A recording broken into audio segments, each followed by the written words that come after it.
Hey, everyone. Welcome back to Strange Minds 6. I'm your host, Ruby, and we're going to get right into it with The Book of the Bizarre Freaky Facts and Strange Stories by Varla Ventura. And if you haven't already, please hit that like button and hit that subscribe button. It would mean a lot to me. But grab your snacks, grab your drink, or sit back and relax, and let's get into it, shall we? Where's Voltaire?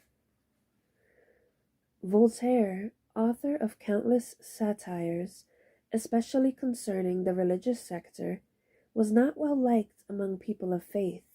When he died in 1778, he was denied burial in the church ground until 1791, when the abbey in Champagne relented and moved his remains to the Pantheon in Paris. But the late author did not rest peace in there either. In 1814, a group of right-wing religious extremists broke into the Pantheon, exhumed his remains, and dumped them in a garbage heap somewhere. The heist was not discovered until 50 years later, when authorities found that his sarcophagus was empty. Literary death match. I might butcher these names, so I do apologize in advance, along with any other stories and names that I butcher. Literary death match. Ivan Sergeyevich Turgenev was once called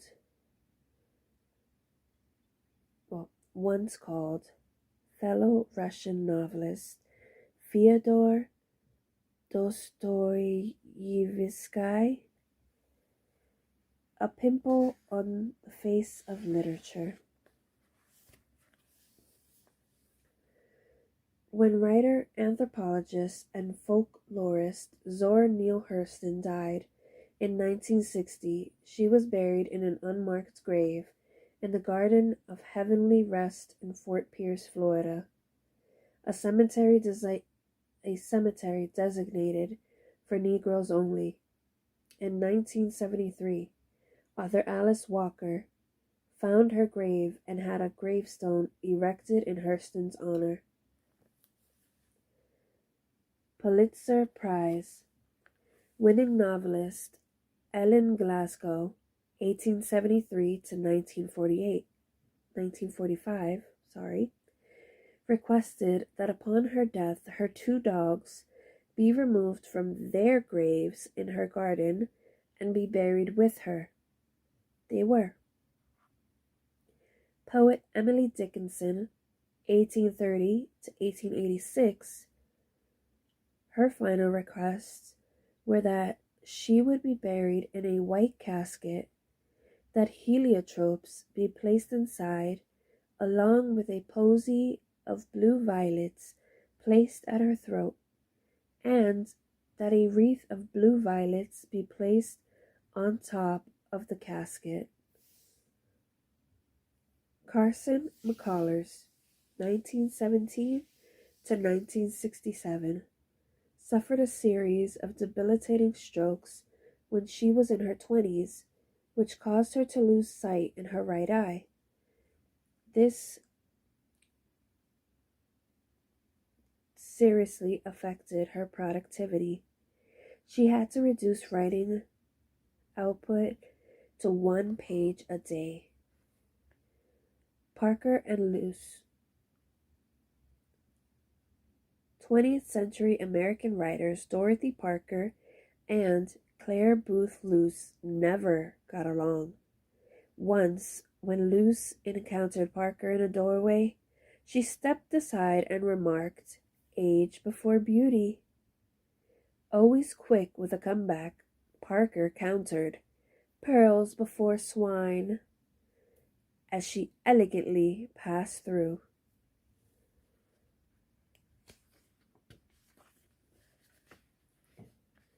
After meeting Lord Byron at a ball, Lady Caroline Lamb wrote in her diary that the English poet was mad, bad, and dangerous to know. But that didn't prevent the married Lady Lamb from entering a scandalous and well publicized affair with him. Chapter 7. Día de los Muertos. Corpses on campus, voices from beyond the grave, strange cemetery facts, spooky specters, and other ghostly, ghastly, and gothic things going on. Premature burial. Lurid stories from the 17th and 18th centuries were spread in the popular press about premature burials.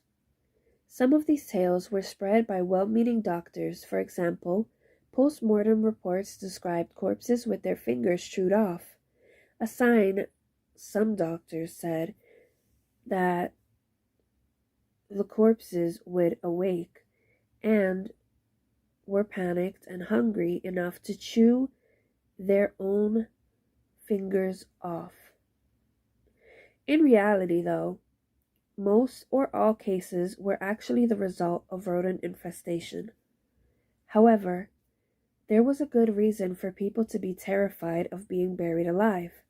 Physicians and medical professionals were not all particularly skilled at telling the difference between the dead and the unconscious, and burials happened so fast due to the heat in some places and the absence of preserving chemicals that it was not unheard of for a person to awake underground.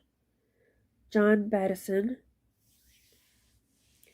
was an inventor with a paranoia about this very situation, and so he came up with the Bateson revival device, a small church bell attached to the lid of the coffin and connected to a cord strapped to the deceased's hand. The idea was, if you woke up in the coffin, you could ring the bell until somebody rescued you. Because his fears were shared by hundreds of people, Bateson was made wealthy with this device. Dining with the dead. The New Lucky restaurant in Ahmedabad, India, sits atop a centuries-old Muslim cemetery. For more than 4 decades, patrons have been able to dine at tables that are nestled between the graves, which resemble small cement coffins. Waiters maneuver through the cemetery with their trays of steaming food and milky tea, balancing between the tables and the graves.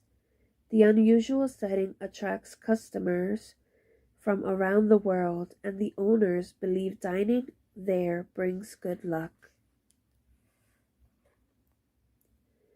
Rising from the Grave. In his book, Scottish Body Snatcher, True Accounts, author Norman Adams paints several gruesome tales of premature burial and inadvertent rescue. Among them is the account of Maggie Dickinson,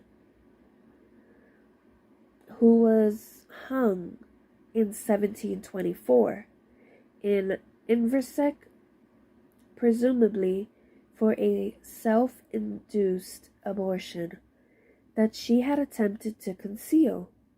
Maggie was hung in the town square, and it is said that the hangman pulled and swung on her legs once the noose was tightened, and the ladder was kicked out. just for good measure. She was cut down, apparently dead, and her body was put in the cart by her relatives to be taken home for a burial. Along the way, though, the family and friends of the deceased Maggie stopped for a drink. While the mourners were inside the alehouse, Maggie had regained consciousness. Her weak cries attracted help, and she was revived by a local surgeon. Later, she was granted her freedom and went on to live many years, being widely known as Half-Hangit Maggie. See, nope. Death was like, no, not her time. It says a similar tale is one from Aberdeenshire, where Marjorie Elphinstone was buried alive and roosted from her premature eternal slumber by a grave robber who was trying to steal the rings from her fingers.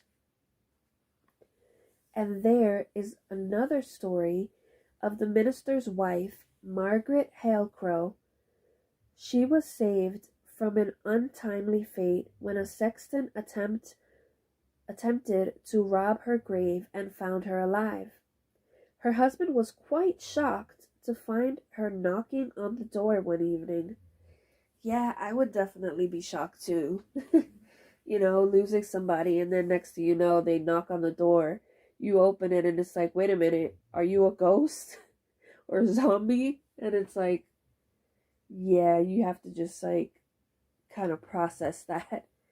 Like, I'm happy you're here, but I'm also creeped out.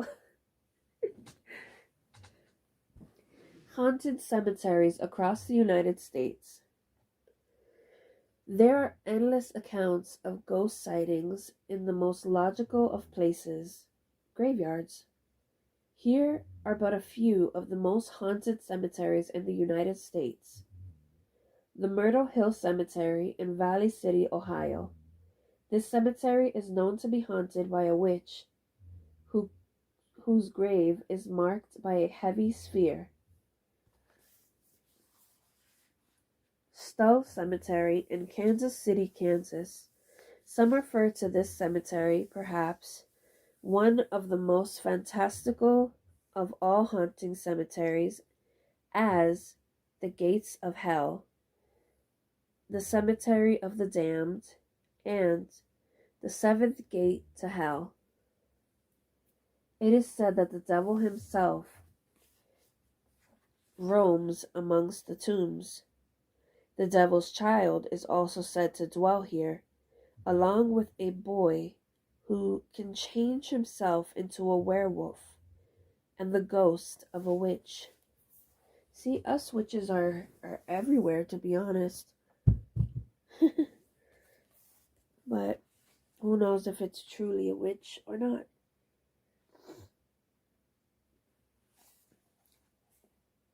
Camp Chase Confederate Cemetery in Columbus, Ohio.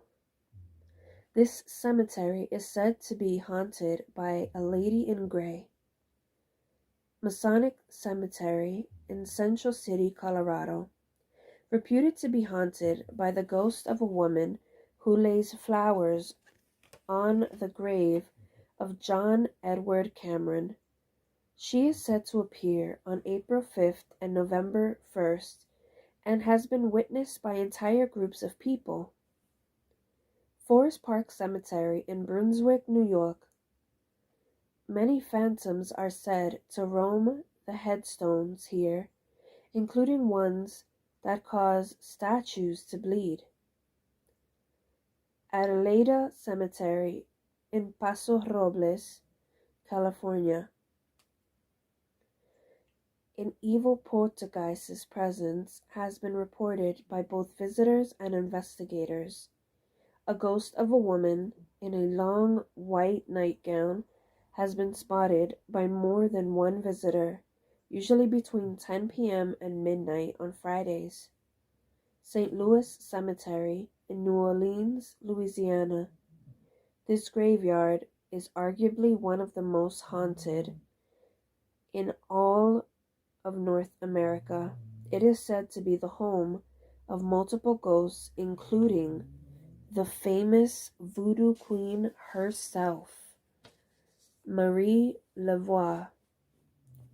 Visitors have reported hearing weeping and groaning and seeing mists and various other phenomena. White Cemetery in Barrington, Illinois, witnesses report seeing eerie globes of lights floating around in the cemetery. Phantom images of a house and a car have also been seen nearby. McConaughey Cemetery in Evergreen, Alabama. This cemetery is reputed to be haunted by soldiers of the Civil War. Western burial ground of the churchyard of Westminster Presbyterian Church in Baltimore, Maryland. This cemetery is the eternal resting place of Edgar Allan Poe and Francis Scott Key, among other famous people. Some visitors report sightings of the ghost of Poe himself. Other ghostly figures include those of a crazed lunatic and a drunken ghoul. And last but not least, Lake Forest Cemetery in Grand Haven, Michigan. Sightings of spooky specters here include a pale bluish male, orbs, mists, black shadows, and the occasional disembodied voice.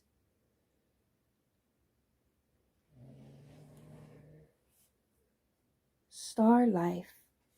On April 21st, 1997, a rocket containing the cremated remains of 24 people was launched into space.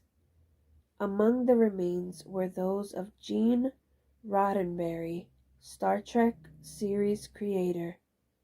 The rocket was launched by Celestis, a company that formed in 1996 for the purpose of launching ashes into space. Huh. How many of you guys actually knew that? This is the first time I've actually heard of it. That's pretty cool. But we're going to end it here, you guys. And until next time, this is Ruby signing off.